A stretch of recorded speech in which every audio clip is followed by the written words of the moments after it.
할렐루야. 7월 20일 토요일입니다. 열왕기 하말씀 13장 14절부터 25절까지 말씀을 읽고 은혜 나누도록 하겠습니다.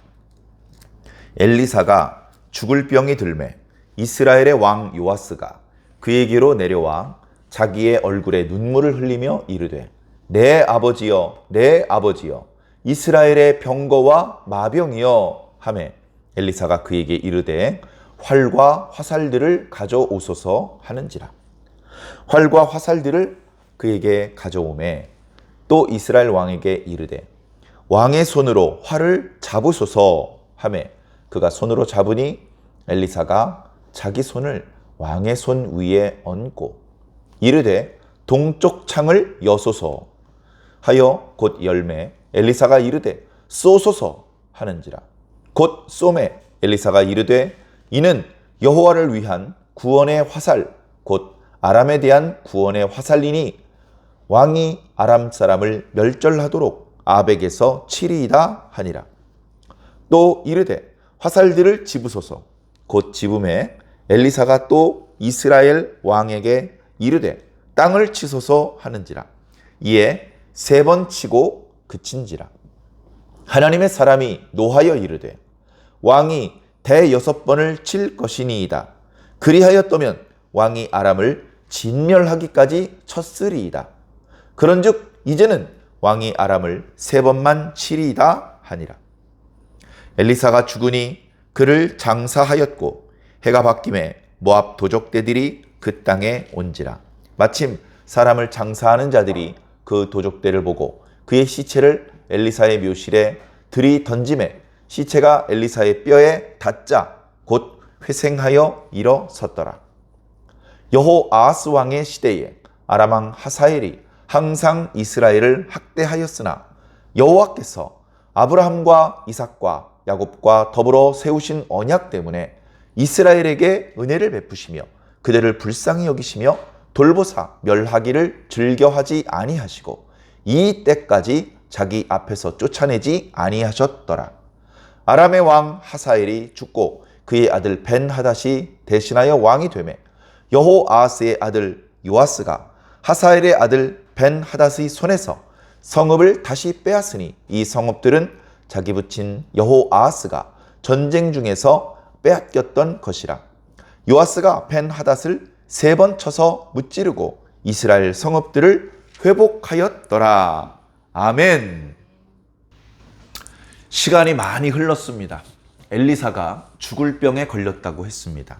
도대체 어떤 병에 걸렸기에 죽을 병이라고 했을까? 모릅니다.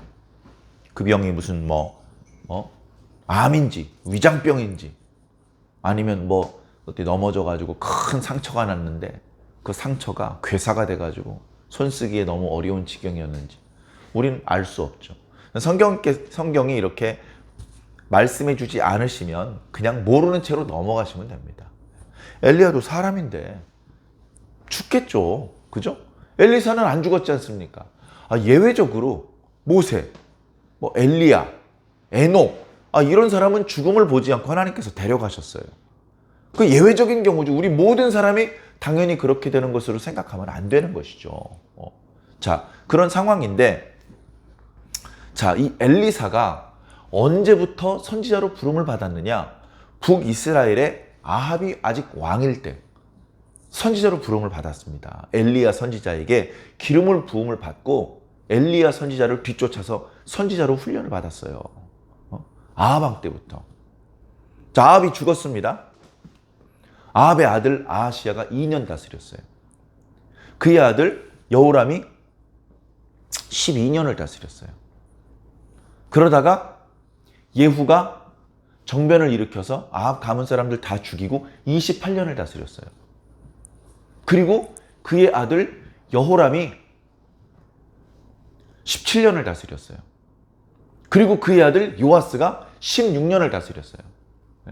요아스 초기라고 치자고요. 요아스 초기라고 쳐도 지금 엘리야가 세상에 이름을 드러낸 지 거의 40년, 50년이 지난 거예요. 엘리야가 처음 부름을 받았을 때 농사꾼이었어요. 소를 여러 마리를 이렇게 연결해 놓고서 넓은 밭을 한꺼번에 막 갈고 있었던 아주 재능이 많은 농부였어요. 그때 아무리 어리게 봐도 20대 후반, 30대 초반은 봤을 텐데 그때로부터 40년, 50년을 선지자로 활동을 했다면 지금 엘리사의 나이가 몇 살쯤 됐을 것 같습니까? 엘리사 앞에 문병을 온 북이스라엘의 왕 요아스는 왕이 된 지 얼마 안 돼서 20대 후반, 30대 초반이라고 칩시다. 엘리사는 몇 살이겠냐고요. 아무리 적게 잡아도 70대 후반, 80대, 90대 할아버지라고요. 그 엘리사가 나이 들어서 걸음걸음도 빨리빨리 못 걷고 약간 절뚝거리고 말을 할 때 근력이 떨어져서 야 봐라 뭔가 이렇게 할아버지 소리가 나고 멀리 이동하지를 못하고 항상 옆에서 누군가 부축을 해줘야 되고 자 예를 들면 이런 상황이었다는 거예요. 그러다가 어느 순간 몸에 열이 오르더니 며칠을 들어 누웠어요. 식사도 잘 못했어요. 여기 볼살이 쏙 들어가 팔다리가 앙상해졌어요. 그러면 이제 얼마 안 남았구나 다 그렇게 느끼지 않겠습니까? 그래 엘리사 선지자가 병들어서 며칠째 지금 누워있다. 엘리사 선지자는 기도하면 발딱발딱 병을 고쳐주는 사람인데 본인이 그렇게 오랫동안 들어 누워있다면 정말로 이제 마지막이 다가왔나 보다 이렇게 느낄 수밖에 없잖아요. 그것을 가리켜 죽을 병이 들었다 이렇게 심플하게 표현하고 있는 것입니다. 자, 엘리사 선지자가 병들어서 들어 누워있을 때 왕이 문병을 옵니다. 왕이. 이 왕은 얼마 전까지 우리가 묵상하다던 남왕국 왕 요아스하고 이름이 같아요. 남왕국 왕 요아스 7살의 왕이 돼서 40년을 다스렸죠. 47살에 죽었어요. 제명대로 살지 못하고 자신을 가르치고 자신의 생명을 살려준 제사장 여호야다가 죽자마자 우상 숭배 시작하고 선지자들의 말을 무시하고 여호야다의 아들 스가랴를 때려 죽이고 그런 하나님 앞에 정말 실망스럽고 부끄러운 모습을 보이다가 결국 반역이 일어나서 암살을 당해서 죽어요. 그리고 그의 시신을 예루살렘으로 가져왔지만 다윗의 묘실에서 넌 들어올 수 없어. 다윗의 묘실에 빈자리가 없어서 거절된 게 아니에요. 예루살렘 안에서 장사를 치르긴 했지만 다윗의 묘실에 들어갈 수 없었어요. 그랬던 요아스가 있었는데 지금 우리가 말하는 요아스는 북이스라엘 왕 예후의 손잡벌 되는 그런 요아스 왕을 말하고 있습니다. 이때 상황이 참 복잡해요.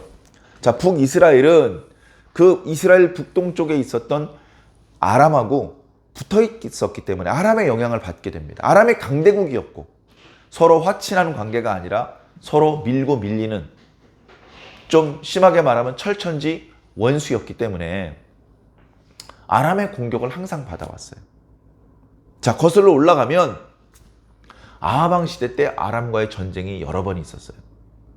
아합의 못된 짓을 생각을 한다면 아합이 전쟁에서 패하게 만들고 싶은데 하나님께서 여러 가지 방법으로 선지자를 보내시고 하나님의 사람을 보내시고 하나님께서 직접 도와주셔서 아람과의 전쟁을 승리하게 만드셨어요. 그러면 하나님의 은혜로다. 하나님께 감사와 영광을 돌리고 자신이 바알 우상 숭배 문화를 장려했던 것을 뉘우치면서 그걸 멈추고 온 국민들에게 오직 여호와 하나님만을 섬기라. 이렇게 해야 되는데 그렇게 하지 않고 하나님께서 주신 기회를 자기 자랑하는 데 썼어요. 그것 지금 또 다시 다 말씀드리면 또 너무 분량이 많아지니까 생략하겠습니다만 그때도 아람과 북이스라엘 사이에는 많은 전쟁이 있었어요. 하나님께서 도와주지 않았으면 이스라엘은 한 번도 승리하기 어려운 아람은 강대국이었습니다. 그러다가 말년에 드디어 하나님께서 그동안 몇 차례 기회를 주셨음에도 불구하고 아합이 그 기회를 걷어차고 마지막 순간까지 하나님을 노엽게 하는 행동을 하자 엘리야 선지자를 통해서 최후의 통첩을 날리죠. 넌마 이제 틀렸어 하면서 너희 집안이 여로보암의 집과 같이 되고 바하스의 집처럼 될 것이다 라고 말씀을 했죠. 뉘우치긴 했지만 그래서 그 저주가 자기 생전이 아니고 몇 대 후에 이루어지기는 하지만 결국 그 말씀은 하나도 빠짐없이 다 이루어졌습니다. 그래서 아합은 전쟁 중에 죽어요. 남왕국 유다왕은 왕복을 입혀서 출전시켜놓고 자기는 평복을 입습니다. 그렇게 하면 선지자의 예언을 피해서 살아남을 줄 알고. 그러나 하나님이 바보입니까? 결국 아합은 활에 맞아서 그 전쟁에서 죽게 됩니다. 매우 매우 안타까운 일이죠. 자, 그때도 아람하고 전쟁이 있었습니다. 그때 벌써 요단강 동쪽 길앗 땅의 상당 부분을 아람에게 빼앗겼어요. 그리고 나서 계속 또 전쟁이 벌어집니다. 계속 전쟁이 벌어져요. 요람이 죽을 때도 아람과의 전쟁 중이었습니다. 전쟁 중에 부상을 입고 이스라엘로 요양차 내려갔다가 예후가 반역을 일으켜서 죽임을 당하게 되죠. 예후가 왕이 됐습니다. 야, 그죠? 문신도 아니고 무신, 그죠? 무신 출신이 쿠데타를 일으켜서 왕이 됐으니 다른 건 몰라도 전쟁은 잘하겠지. 아마 열심히는 했을 겁니다. 그러나 그가 하나님 앞에 모자람이 드러나서 하나님께서 이스라엘의 땅을 잘라내기 시작하신데 예후가 제 아무리 산전수전, 공중전 다 겪은 장수 출신의 왕이라 하더라도 아람의 군대를 막을 수가 없는 것이죠. 그래서 점점점 국토가 좁아지다가 나중에는 요단강 동쪽 길앗 땅을 다 빼앗겨버리는 그런 지경에 이르게 되었습니다. 그러고서 예후는 죽고 그의 아들 여호아하스에게 대를 물려주었는데요. 여호아하스 때는요, 요즘 젊은 사람들 쓰는 표현대로 탈탈 털렸습니다. 아람의 군대가 예후 때에는 그냥 손쉽게 장악하지 못했어요. 손쉽게 장악하지 못했어요. 근데 여호아하스 때는요, 그냥 탈탈탈 털었어요. 탈탈탈 털었어. 어느 정도로 털었냐면 북이스라엘 사람들이 아람 사람들에 의해서 학대를 당했어. 학대. 자기 집에 살지도 못하고 항상 무슨 대피소 이런 곳에서 백성들이 살아야 되고, 나중에 전쟁이 끝나고 보니까 북이스라엘 그 넓은 땅에 병사가 10,000명밖에 안 남았어요. 10,000명. 아하방 때만 해도요 40만 50만 명이었습니다. 10,000명밖에 안 남았어요. 그런 정도로 아람왕 하사일이 남겨놓지 않고 다 탈탈탈 털어간 거예요. 그리고선 그가 17년의 재위기간을 끝나고 그의 아들 요아스에게 물려줬어요. 지금 왕위를 물려준 지 얼마 안 됐을 때입니다. 근데 이때 엘리사가 병든 거예요. 이때 엘리사가 병들었어요. 참 안타까운 일이죠. 엘리사가 병들어가지고 왕이 찾아왔습니다. 요아스가 언제 엘리사를 봤다고 이렇게 엘리사를 아버지라고 부르고 존경심을 표현하지? 얼른 잘 이해가 안 될 수 있는데요. 한번 이렇게 생각해 보시기 바랍니다. 자, 요아스의 할아버지가 예후예요. 그는 본래 왕족이 아니고 군대 장관이었죠. 그런데 엘리사가 보낸 어떤 선지자의 제자의 말을 듣고 왕이 되었습니다. 그 예후 왕의 손자예요. 그러니까 우리 집안이 왕족이 될 수 있었던 것은 바로 이 엘리사 선지자의 예언 때문이야. 우리 집안을 왕족으로 만들어준 고마운 분이야. 이렇게 생각해 볼 수 있겠죠. 그래서 아마 예후로부터 선지자 엘리사를 존경하고 존중하며 그의 말을 귀담아 듣도록 해라, 이런 유언이 잘 지켜지지 않았는지 모르겠습니다만 아마 전해져 내려왔을 것입니다. 또 한 가지, 엘리사 선지자는 실질적으로 군사적으로 북이스라엘을 여러 차례 도와줬습니다. 아람이 벤하닷 왕 때 여러 가지 경로로 이스라엘을 침투해 들어오려고 할 때 엘리사 선지자가 아람 군대가 어느 길목으로 지나갈 것인지를 미리 알려주었어요. 그래서 거기 미리 다 병사들을 배치시켜 놓아서, 그래서 아람이 여러 번 침투를 하려다가 실패를 한 적이 있습니다. 그러니까 뭡니까? 이스라엘의 군대가 20만 명이고 아람의 군대가 150만 명이라면 전면전이 벌어지면 이길 수가 없어요. 그런데 당시 아람도 이스라엘만 상대하는 게 아니죠. 이쪽에 아수르도 상대해야 되고 뭐 그러다 보니까 자신이 가지고 있는 병사들을 전부 다 이스라엘로 집중시킬 수는 없어요. 제일 좋은 건 뭡니까? 소수의 병사들을 대폰해서 항복을 받아내고 돈을 왕창 뜯어내는 거죠. 그죠? 그래서 기습이라는 방법을 썼는데 이상하게 길목이 막히는 거야. 야, 우리 중에 첩자가 있냐? 신하들이 말합니다. 그게 아니고요. 이스라엘에 엘리사라는 선지자가 있어가지고 왕께서 침실에서 소곤소곤 말하는 것까지도 다 이스라엘 왕의 귀에다 다 들려줍니다. 그래서 우리가 이길 수 없는 겁니다. 그래? 그럼 엘리사부터 잡아라. 잡을 수 있나요? 하나님께서 시켜주시는데 잡을 수 없죠. 그래서 그 엘리사를 잡으려고 도단성을 겹겹이 포위했지만 엘리사가 뭐라고 말합니까? 두려워하지 마라. 우리와 함께한 자들이 저들과 함께한 자보다 더 많다. 엘리사는 인간의 눈으로 볼 땐 딱 한 명일 뿐이에요. 그러나 영적으로는 어떻죠? 엘리사는 하늘의 군대를 수십만 수백만 군대를 몰고 다니는 엄청난 전투력이었던 것이죠. 그 엘리사가 이상하게 예후가 왕이 된 이후에 그리고 그의 아들 여호아하스가 왕이 된 기간 28년, 17년 합하면 벌써 몇 년입니까? 거의 45년? 이 긴 기간 동안에 엘리사가 예언을 했다는 얘기가 없어요. 열왕기 상하에 엘리사가 예언을 한 내용 기록이 없어요. 그 긴 기간 동안에. 그때 엘리사 선지자께서 예전에 그 아합의 아들 요람 왕을 도와줄 때처럼 도와주셨더라면 우리가 이렇게 탈탈 털리지 않았을 텐데. 그렇다고 원망을 할 수 없고 존경을 하고 그의 말씀을 귀담아 들으라는 유언도 있고 그래서 이제 아프니까 문병도 온참 달려온 겁니다. 내 아버지요, 내 아버지요. 이스라엘의 병거와 마병이요. 왕이 올 것을 선지자는 아마 미리 알고 있었던 것 같습니다. 오자마자 누워있던 몸을 힘겹게 일으켜 세우면서 왕이시여 활과 화살을 가져오게 하십시오. 엘리사 선지자가 대저택에 살았을 리가 없잖아요. 조그마한 집에 살았죠. 그 집에 조그마한 방에 그렇게 누워서 쉬고 있었을 겁니다. 그러다 보니까 그 방에 요아스 왕이 문무백관 수백 명을 거느리고 들어갈 수는 없어요. 야야, 너희들은 밖에 있어라. 엘리사 선지자가 지금 몸이 좀 불편하시니 나 혼자 조용히 들어가서 문병을 하고 나오겠다. 그러고서 거의 혼자 들어가거나 한두 명 데리고 들어갔을 겁니다. 그러자 그런 요아스 뒤에 여봐라 하면 예 하고 달려올 사람들을 많이 밖에 데리고 온 사람들이 밖에 있는 것을 알고 활과 화살을 가져오게 하소서. 그래서 얼른 가져오게 했습니다. 그 활과 화살을 왕이 직접 잡으소서. 그래서 활을 이렇게 쏠 수 있는 그런 모양으로 활을 잡게 합니다.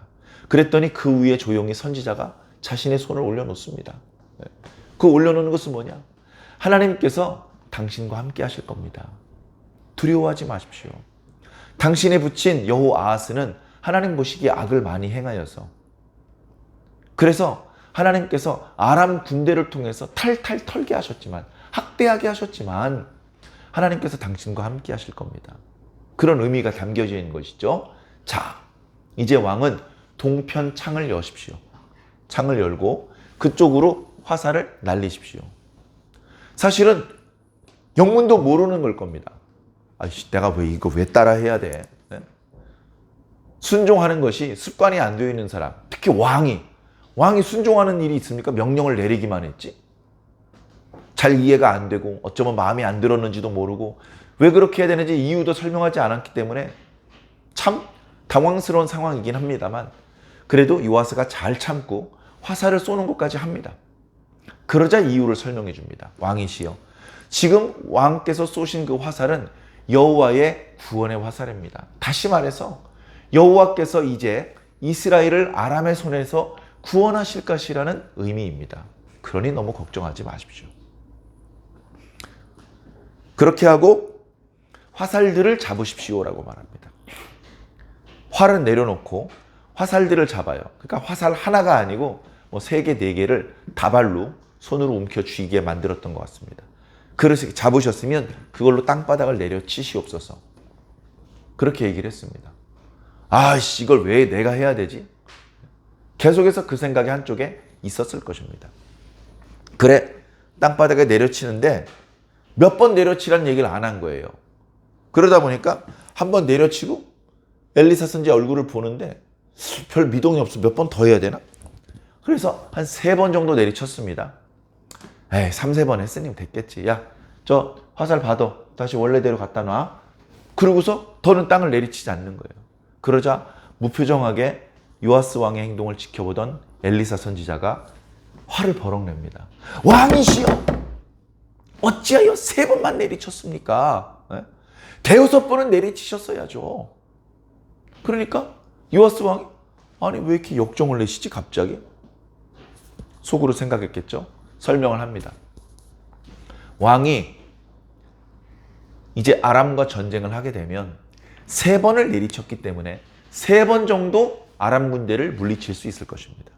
그런데 만약에 5번, 6번, 10번을 그 화살들을 잡고 땅을 내리치셨다면 하나님께서는 왕으로 하여금 아람 군대를 6번, 7번, 10번을 이기게 하셨을 겁니다.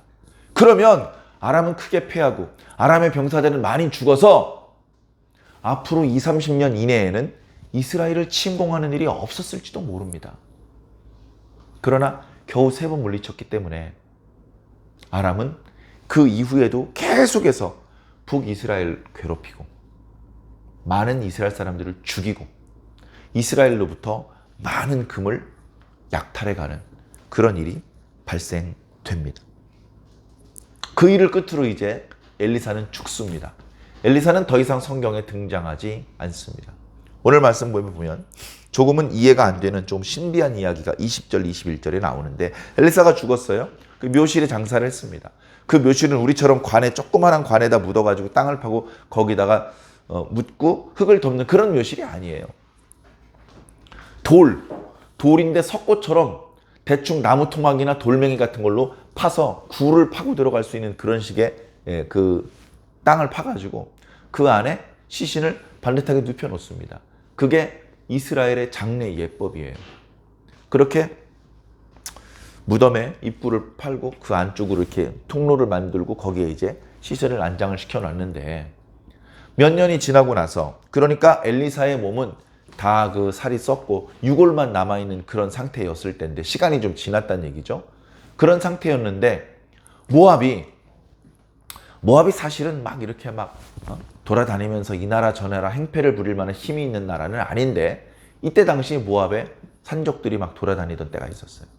그래가지고 이스라엘에서 어떤 사람들이 자기 지인이 죽었는지 장례를 치르기 위해서 무덤문을 열어놓고 그 시신의 몸에 세마포를 감싸고 그 시신을 이제 그 무덤 안에 안장을 하고 다시 무덤문을 닫고 요걸 해야 되는데 날 강도들이 말 타고 돌아다니면서 아무 사람이나 죽이고 이러니까 어떡합니까?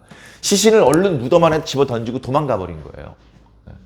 도망가 버렸는데 그렇게 무덤에 던져놓은 시신이 마침 그 무덤 안쪽에 안장되어 있던 엘리사 선지자의 뼈하고 닿은 거예요. 그때 그 시신이 살아나는 일이 발생합니다. 에이, 죽은 사람이 어떻게 다시 살아나요? 그렇죠. 죽은 사람이 다시 살아나는 일은 흔하지 않죠. 근데 성경에 보면 그런 일이 전혀 없느냐?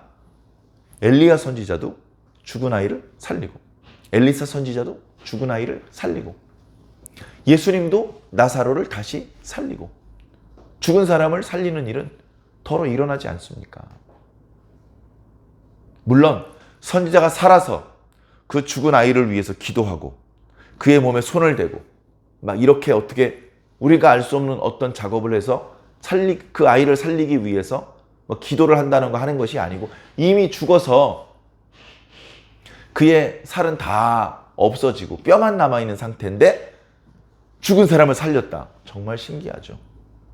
자, 이것을 우리는 야 이거 신기하다. 야 엘리사의 그 뼈가 지금 어디 있냐? 비싼 값에 팔 수 있겠다. 우리 가족 중에 돌아가신 분 그 엘리사의 뼈를 이렇게 만지게 해서 살려내자. 어리석은 사람들, 악한 사람들은 그 생각부터 할 겁니다.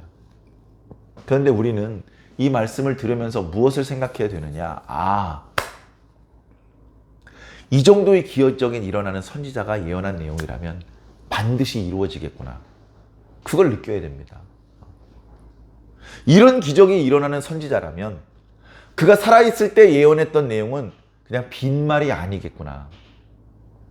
그가 살아있을 때 했던 모든 하나님의 말씀은 진짜 하나님의 말씀이고 그 예언의 내용은 예언했던 그대로 다 이루어지겠구나 라는 것을 우리가 느낄 수 있어야 되는 것입니다. 실제로 오늘 말씀 맨 마지막 구절에 보면 그 요아스가 이제 아람과 전쟁을 벌리는데 자기 아버지는 다 빼앗겼어요. 성읍도 빼앗기고 병사들도 다 잃어버리고 돈도 빼앗기고. 근데 요아스는 아람과 싸워서 3번을 물리칩니다. 왜 3번일까요?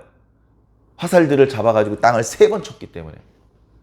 그래서 3번 뿐이었지만 그래도 물리치고 빼앗겼던 성읍들을 되찾고 나라의 어떤 국력을 회복했죠. 자존심을 회복했죠.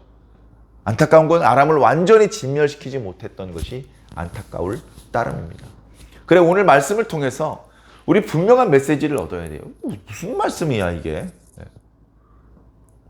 자, 오늘 말씀 이후에는요 선지자가 등장하지 않습니다. 이스라엘과 유다의 역사에 선지자가 등장을 하지 않아요. 물론 잠깐씩 등장을 해요. 요나라는 이름도 나오고요. 그 다음에 이스라엘과 유다가 멸망할 때쯤 선지자의 이름이 잠깐씩 등장을 해요.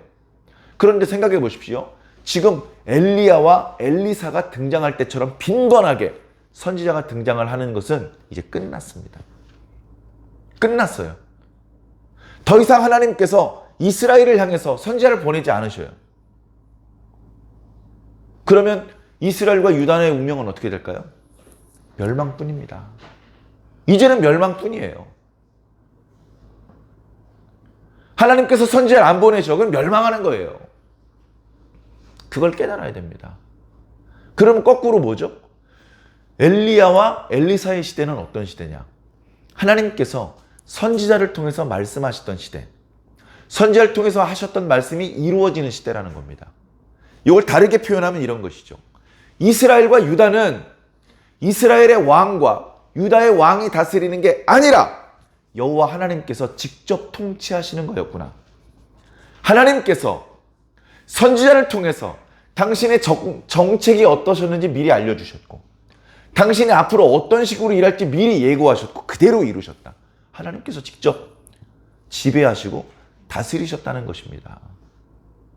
그 다스림이 있었기 때문에 외적이 쳐들어왔을 때에도 져야 되는데 이길 수 있었고, 그때 나라가 멸망했어야 되는데 보존될 수 있었고, 그런 역사들이 나타났던 것이죠. 그러나 이제 하나님께서 여전히 직접 다스린다고 하시지만 선지자를 통해서 그들을 일깨우는 작업을 하지 않으신다면 이제 그들은 계속해서 악순환을 반복하다가 멸망을 자초할 수밖에 없는 것입니다. 이제 열왕기 말씀이 얼마 안 남았어요. 열왕기 말씀이 25장이면 끝납니다. 오늘 우리가 13장까지 말씀을 묵상했기 때문에 이제 뭐 절반 정도밖에 안 남았어요. 그 사이에 북이스라엘이 먼저 멸망을 하고요. 138년 후에 남왕국 유다가 멸망을 합니다. 그래서 포로로 질질 끌려가서요. 그 포로국에서 마지막 유다의 왕이 몇 년 동안 감옥에 갇혀 있었고 이런 이야기까지 나와요. 빠른 속도로 멸망을 하더라는 겁니다. 그래서 북이스라엘의 왕은 누가 되었고 몇 년 다스렸고 그 다음엔 뭘 잘했고 뭘 잘못했고 왕들의 이야기가 기록된 줄 알았는데 사실은 그게 아니고 열왕기 상하의 말씀은 이스라엘을 실질로 다스리는 분이 여호와 하나님이라는 것을 말씀해 주시는 책이구나. 하나님께서 선지자를 통해서 당신의 뜻을 보여주시고 당신의 말씀을 스스로 지키시는 분이구나. 이루시는 분이구나. 그걸 깨닫게 되는 것이죠. 자, 오늘 말씀 22, 23, 24절 말씀을 보면 실질적으로 다스리시는 분이 하나님이라는 것이 드러나고 있습니다. 하나님께서 북이스라엘 사람들을 멸망해서 제거해버리는 것을 기뻐하지 않으셨다는 거예요. 왜 그걸 기뻐하지 않으십니까? 그놈들 나쁜 놈이라면서요. 그놈들 온통 율법을 어기고 하나님 보시기에 악을 행하고 우상 숭배를 했던 놈이라면서요. 은혜를 베풀어 주셨는데도 모르고 계속해서 우상 숭배를 저지르는 놈이라면서요. 근데 왜 그들에게 계속해서 자비를 베풀어 주시냐는 말입니다. 왜 그러냐 하면 하나님께서 아브라함과 이삭과 야곱과 맺으셨던 언약을 기억하시기 때문이다. 과거 유다를 아달랴를 죽이시고 요아스를 왕으로 세울 때 그때 하나님께서는 다윗 언약을 지키셨어요. 모세 언약을 지키셨어요. 북이스라엘에 대해서는 아브라함의 언약을 지키고 계신 겁니다. 그걸 북이스라엘 사람은 아무도 몰라요. 감사하지도 않아요. 회개하지도 않아요. 그러나 하나님 혼자서 그 언약의 당사자들은 이미 죽은 지 오래되었지만 그 언약의 내용을 지키고 계셔요. 그렇게 언약의 내용을 지키시는 것을 오늘 말씀은 은혜라고 표현하고 있습니다. 은혜. 은혜를 베푸시고 때로는 심판을 베푸시고 이게 바로 하나님의 다스림입니다. 그래서 이스라엘과 유다는 현재 왕이 누군지 지금 뭐 전쟁이 있었는지 없었는지 그게 중요한 게 아니고 하나님께서 다스리고 있는 나라라는 겁니다. 당연히 지금도 마찬가지겠죠. 가만히 생각해 보면 하나님께서 이스라엘과 유다만 다스립니까? 아람과 아수르는 안 다스립니까? 바벨론과 페르시아는 안 다스립니까? 그러면 과거 기원전 1000년 시대에는 하나님께서 다스리셨는데 오늘 기원 후 2000년의 시대는 하나님께서 못 다스리십니까? 지금 대한민국은 하나님이랑 상관없이 인간들끼리 다스리는 겁니까? 미국과 러시아는 하나님의 손을 떠났습니까? 하나님이 컨트롤할 수 없는 지경으로 강해졌습니까? 우리나라 대기업은 우리나라 돈 많은 재벌들, 깡패들, 우리나라 기독교인들 하나님께서 다스리시는 거잖아요. 하나님께서 다스리는, 목사님이 다스리는 게 아니고 총회장님이 다스리는 게 아니고 하나님께서 다스리는 거잖아요. 하나님께서. 다윗은 죽을 때까지 그걸 잊어버리지 않았습니다. 하나님, 저는 왕이 아닙니다. 왕은 하나님이십니다. 저는 하나님께서 당신의 양, 이 이스라엘 백성들을 잘 관리하라고 세우신 목동입니다. 그런 마음을 잊어버리지 않았어요. 그래서 늘 겸손할 수 있었고 하나님 말씀에 절대 복종할 수 있었습니다. 근데 내가 주인이야, 내가. 야, 이 교회 세우는데 너 얼마나 했어? 이 교회가 여기까지 발전했는데 너 뭐 했어? 예를 들면 이런 식의 얘기를 하면서 교회를 자신의 소유인 것처럼 말하면 하나님께서 벼락을 치셔도 할 말이 없습니다. 그렇지 않죠. 다 하나님께서 주신 겁니다. 다 하나님께서 하신 겁니다. 사랑하는 성도 여러분, 하나님께서 우리에게 은혜를 베풀어 주고 계시고 선지자를 통해서 당신의 뜻을 미리 알려주실 때, 그렇게 은혜롭게 우리를 다스려 주실 때 우리는 그 하나님의 은혜를 기억하고 하나님께 감사해야 될 줄로 믿습니다. 하나님의 뜻을 바르게 깨닫고 순종해야 될 줄로 믿습니다. 성경에 무수히 많은 사람들이 하나님께서 베풀어 주신 은혜에 감사하지 못하고 선지자를 통해서 수없이 경고해 주셨지만 그 경고를 무시하다가 결국 무서운 심판을 경험했던 것처럼 되지 말고 우리는 잘못이 없는 것은 아니지만 용서받고 하나님께서 열어주신 기회를 잘 살려서 책망과 심판이 아니라 오히려 용서와 축복을 받을 수 있는 그런 저와 여러분들이 꼭 되기를 예수님 이름으로 간절히 축원합니다. 아멘.